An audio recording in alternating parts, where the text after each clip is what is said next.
Olá, meu nome é Ricardo Guimarães, eu sou casado com a Lili há 44 anos, tenho 4 filhos, 3 netos, alguns adolescentes, trabalho para grandes empresas, vivendo esse mundo maluco, e eu vou aqui contar para vocês o que a gente está compreendendo sobre o mundo, para talvez ajudar você a tomar boas decisões a respeito da educação que você dá para seus filhos, para sua carreira, trabalho, enfim, com relação ao futuro de todos nós.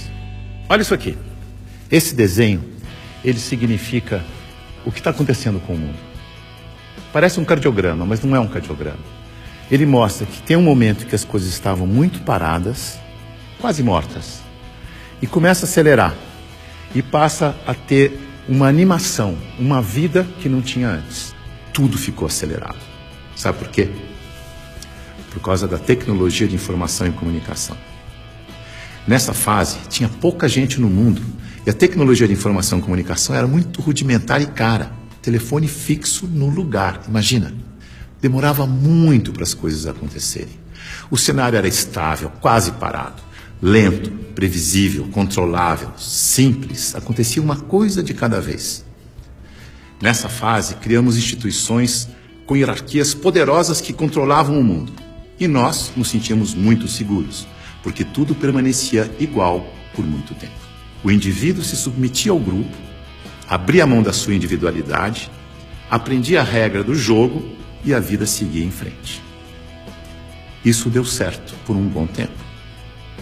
Aí, com mais gente no mundo e com uma tecnologia de informação e comunicação mais poderosa e mais barata, todo mundo tomando decisão o tempo todo, numa velocidade absurda, o mundo começou a ficar instável, dinâmico, rápido, imprevisível, transparente, fora de controle, complexo. E nessa dinâmica toda, além da instituição, surge um novo personagem muito poderoso. O indivíduo conectado em rede, que acessa tudo e a todos o tempo todo. Mobiliza pessoas, trabalha, produz conhecimento sem precisar das estruturas e da permissão das instituições. Aquelas instituições hierárquicas e controladoras estão tendo que aprender a lidar com esse novo cenário, com esse novo indivíduo mais conectado, mais livre, mais móvel, mais bem informado e crítico. O mundo mudou tanto que pessoas de muito sucesso naquele cenário estão tendo muita dificuldade para manter seus negócios e empregos nos dias de hoje. Eu vou contar a história de um executivo muito importante, de uma organização global, poderosa, que estava tendo problemas enormes. Prejuízo, perdendo o mercado em todos os países em que tinha operação.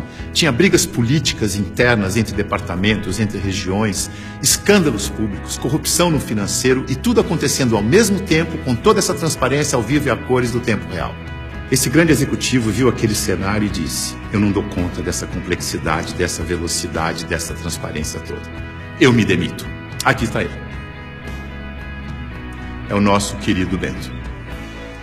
O Bento foi sucedido por um outro executivo, que parece que foi feito sob encomenda para lidar com essa época de tanta inovação, onde o indivíduo tem que ser mais autônomo, mais senhor de si, não se submeter à instituição, mas, pelo contrário, liderar a instituição.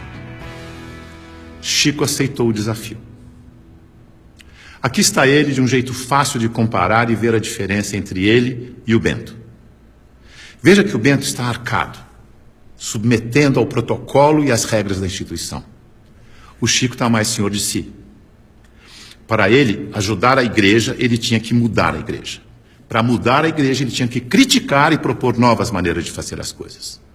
Porque do jeito que deu certo no passado, não era o jeito que ia dar certo no novo cenário. E ele começou a criticar e a mudar tudo usando o discernimento, o bom senso e os seus valores, que são os mesmos da instituição. A cadeira, por exemplo, ele pediu uma cadeira mais simples, mais leve, mais prática, que ele mesmo pudesse carregar. A roupa, uma roupa que fosse fácil de vestir, leve, simples e confortável. O discurso, ele não queria que alguém escrevesse o discurso para ele. Ele mesmo ia fazer o discurso com as palavras dele. E para ele estar sempre atualizado e poder falar à vontade, ele não ia ficar isolado no Palácio do Vaticano, num quarto de 300 metros quadrados. Escolheu morar no Palácio Santa Marta, num quarto de 30 metros quadrados, junto com os outros 400 padres e bispos que viajavam pelo mundo, e ele ia almoçar com esses padres e bispos para poder conversar, trocar ideias e saber o que estava acontecendo no mundo. Mandou tirar o vidro do Papa Móvel para poder falar com o povo. Mudou a política de investimentos do Vaticano para ficar de acordo com as crenças da Igreja.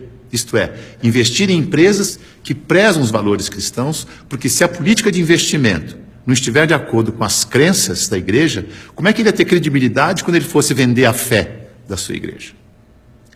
Veja que ele está colocando em prática o seu discernimento para mudar tudo na instituição, da cadeira aos investimentos. Ele busca simplicidade, praticidade, economia, agilidade, leveza e consistência. O Chico é um bom exemplo de sucesso neste novo cenário.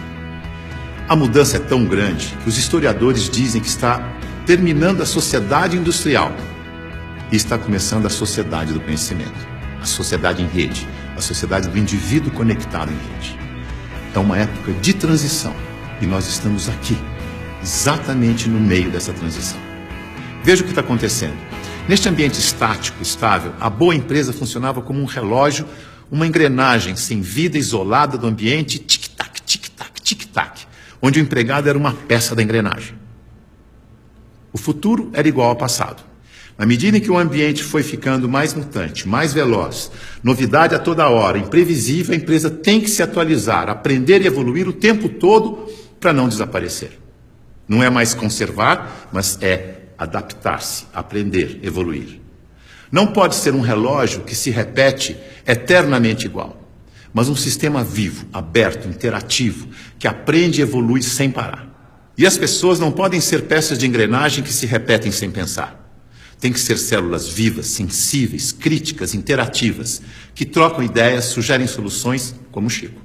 A boa notícia é que a gente sabe gerenciar muito bem os sistemas vivos. Sabe por quê? Porque nós somos sistemas vivos. Somos feitos de sistemas. Sistema respiratório, sistema endócrino, sistema ósseo, sistema digestivo. Sistema é um conjunto de elementos que trabalham de forma interdependente com um propósito comum. Como o nosso corpo. O ponto mais importante para a saúde do nosso corpo é a interdependência. Veja no seu próprio corpo. Nossos órgãos trabalham de forma interdependente, sempre em busca do equilíbrio do corpo. Esse é o propósito. Se um órgão declara independência, e isso se chama câncer, o corpo entra em colapso. A integração entre os órgãos desaparece. A energia do corpo se esvai, não consegue mais interagir com o ambiente, nem reagir aos estímulos. Como sistema aberto, ele vai sucumbir ao cenário. Então, se você quer trabalhar numa empresa de sucesso neste cenário, ajude a funcionar como um sistema vivo aberto. Você sabe, porque você é um sistema vivo aberto. Mas aqui vão algumas dicas para ajudar. Use o seu discernimento, seu bom senso e intuição. Confie em você. Promova a integração e a interação, onde você estiver. Seja sensível a informações relevantes para aperfeiçoar seu trabalho e a empresa. E o mais importante de tudo, reconheça que a realidade é interdependente. E por isso precisa da participação de cada um e de todos para resolver os seus problemas. Lembre-se, a boa gestão da interdependência garante a boa saúde do seu corpo e da corporação. Mais uma dica, não deixe as pessoas confundirem autonomia com independência. Autonomia significa que você tem consciência de que faz parte de um todo maior e por isso você pode falar pelo todo. Por isso pode ocupar cargos de responsabilidade na hierarquia.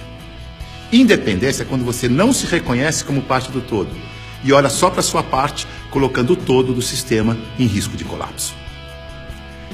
Independência ou morte deu certo no século passado.